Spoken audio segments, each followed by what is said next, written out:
नमस्कार। आज हम पढ़ेंगे chemical bonding chapter number 4 +1 chemistry Lewis dot structures of simple molecules how to draw them. इसके कुछ नियम होते हैं, एक एक करके हम सभी नियम्स को डिस्कस करते हैं विद एग्जांपल्स। सबसे पहला नियम है, मान लीजिए आपके पास कोई भी मॉलिक्यूल दिया हुआ है, फॉर एग्जांपल मीथेन CH4।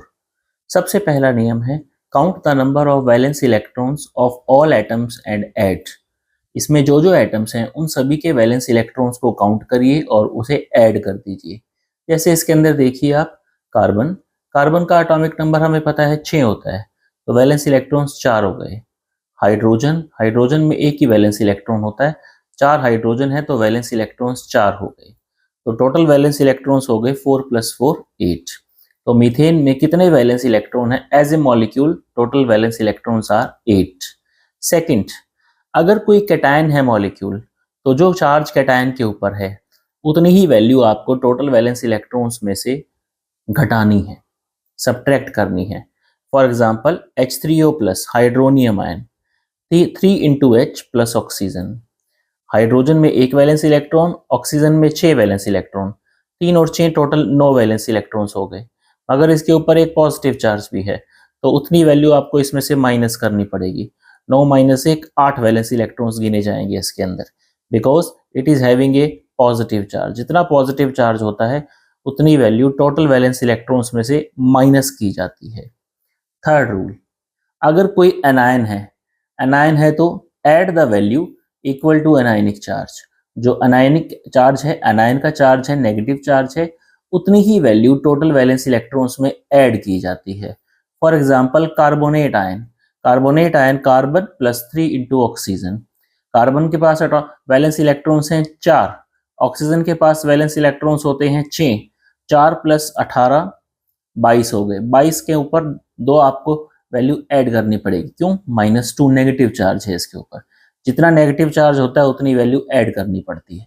सो इसमें 22 वैलेंस इलेक्ट्रॉन्स नहीं गिने जाएंगे, इसमें 24 वैलेंस इलेक्ट्रॉन्स गिने जाएंगे। Carbonate ion has 24 valence electrons. Next is phosphate ion PO4 - 3, phosphorus +4 oxygen. 5 valence electrons हैं फास्फोरस में, 6 वैलेंस इलेक्ट्रॉन्स हैं ऑक्सीजन में, टोटल 5 और 24 29। मगर इसमें 3 आपको ऐड करने पड़ेंगे, क्यों? -3 नेगेटिव चार्ज है। 29 और 3 32 वैलेंस इलेक्ट्रॉन्स होते हैं फास्फेट आयन में। नेक्स्ट स्टेप है फोर्थ, वैलेंस इलेक्ट्रॉन्स गिनने के बाद, अनायन का चार्ज ऐड करने के बाद, कैटायन का चार्ज माइनस करने के बाद क्या स्टेप है? Select the central atom in the molecule. Central atom कौन सा होगा वो सिलेक्ट करना है हमें। सेंट्रल एटम की कंडीशंस हैं।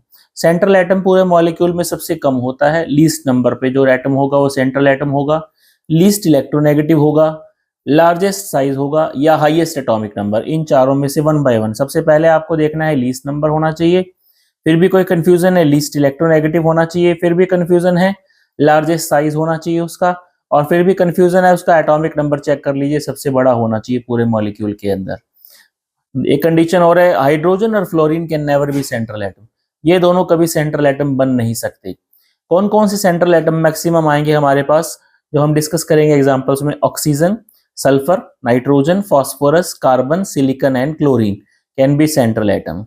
उसके बाद का फर्स्ट रूल है number 5, right the skeletal structure of the molecule.